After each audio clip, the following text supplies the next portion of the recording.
Hello, my darlings. We're going to continue to go over important things for the book thief, important terms and concepts.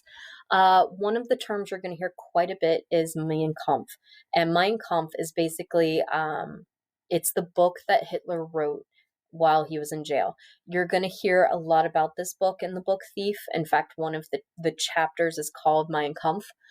But basically what happened, a brief outline of Hitler's life, is that after World War I, where he was a soldier, he joined the Nazis to kind of spy on them for the government. And while he was there, he really got behind their beliefs and became a leader. There was a revolt against the German government. And during this revolt, because Hitler had a major part of it, he was sent to jail. But jail wasn't really like jail. Jail in this part was, in this time for him, he had a secretary. All of his best buddies could visit him whenever he wanted, whenever they wanted. And he was given, writing utensils and everything. And so this is when he wrote Mein Kampf. In it, he outlines his plans not only for Germany, if the Nazis were to take over, but also his plans for people who were Jewish. And so it is an incredibly racist book. It is a book that pretty much outlined his plans for Germany. Now, after jail, he became a leader in the German government, but not the leader yet. And then when the next leader died, he became dictator. And that's when this book really exploded in a way that it became required reading.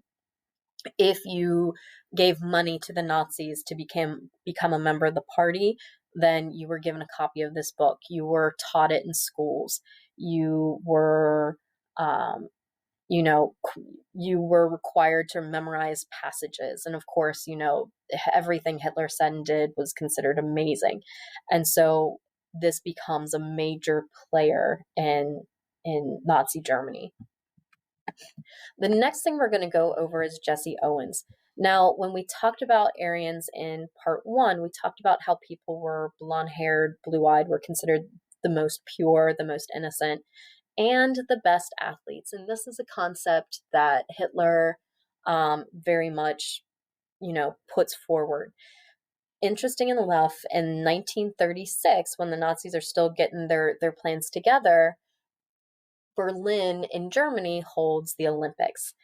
Jesse Owens, who is this guy, represented America, and he was an amazing athlete. He got 4 gold medals. He set records. He was awesome. He went to Ohio State, by the way. Hooray! And so this kind of flew in the face of Nazi ideals and Nazi beliefs that Aryans were the best.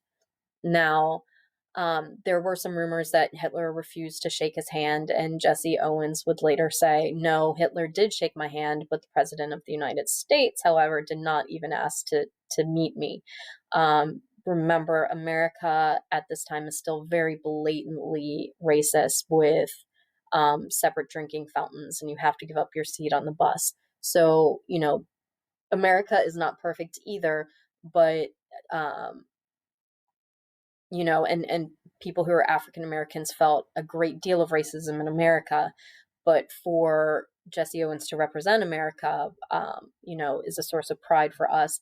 And also because he was a tremendous athlete, he was very much, people were excited around him world over. And again, he disproves Nazi beliefs, which I think is important in the book. All right, please continue on to part 3.